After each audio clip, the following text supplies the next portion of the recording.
তো আসসালামু আলাইকুম গাইস, আপনার থাম্বনেল দেখে অবশ্যই বুঝে গেছেন আজকে আমি কোন ভিডিও এডিট করতে যাচ্ছি। তো চলুন কথা না বাড়িয়ে শুরু করা যাক। তো আপনার ভিডিও নিয়ে নেবেন, তারপর আপনি গানটি নিয়ে নেবেন।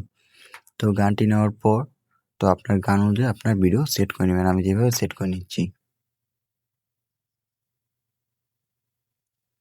তো আপনার ভিডিও যেখানে আপনার গানটি শুরু হয় ওই জায়গায় একটা কাট বসিয়ে নেবেন, কাট বসিয়ে নিয়ে আপনার ভিডিওটি জুম করে নেবেন। তো জুম করে নেওয়া হয়ে গেলে তারপর এখান থেকে চলে যাব অ্যাডজাস্টে গিয়ে এখানে এইটা আছে, এটাকে ক্লিক করে আমরা করে দেবো -45।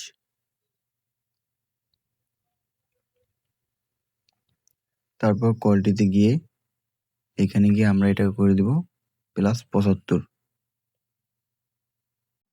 তারপর এটার পাশে যে এইটা আছে, তো এইখানে চলে যাব, এখানে চলে গিয়ে এটা করে দেব +20।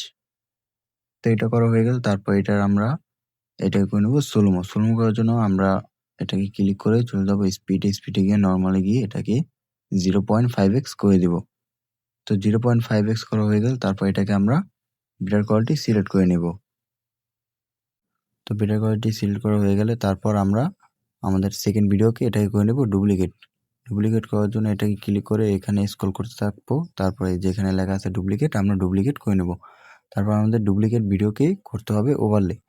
তো এটার জন্য সেম স্ক্রল করতে থাকবো, এখানে ওভারলে লেখা আছে, ওভারলে করে আমাদের ভিডিওটা উপরের ভিডিওর সাথে নিচের ভিডিও অ্যাডজাস্ট করে নেব। তারপর নিচের ভিডিও করে নেব ব্যাকগ্রাউন্ড রিমুভ। এখানে গিয়ে এখানে অটো ব্যাকগ্রাউন্ড রিমুভ দিলে আপনার ভিডিও অটো ব্যাকগ্রাউন্ড রিমুভ হয়। তারপর এখানে গিয়ে এইখানে আছে, এখানে গিয়ে আমাদের সিলেক্ট করে নিতে হবে এই যে এটা সিলেক্ট করে এটা সাইজ করে দেব 14।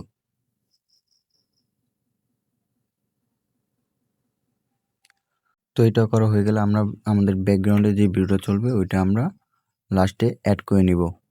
তো অ্যাড করা হয়ে গেল। তারপর এটাকে আমরা করে নেব ওভারলে করে সেমভাবে আমরা এটাকেও দুইটা ভিডিওর সাথে একসাথে সেট করে নেব।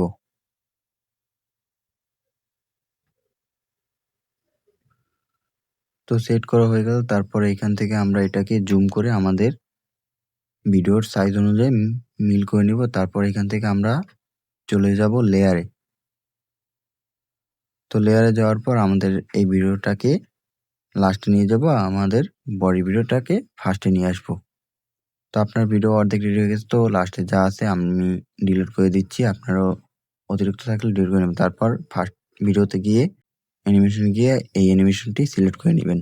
তো এই অ্যানিমেশনটি সিলেক্ট করার পর চলে যাবেন ফিল্টারে গিয়ে এই 4K ফিল্টারটি অ্যাপ্লাই করে অল ভিডিওতে অ্যাপ্লাই করে দিয়ে এক্সপোর্ট করে নেবেন। তো আপনার ভিডিও হয়ে গেছে রেডি।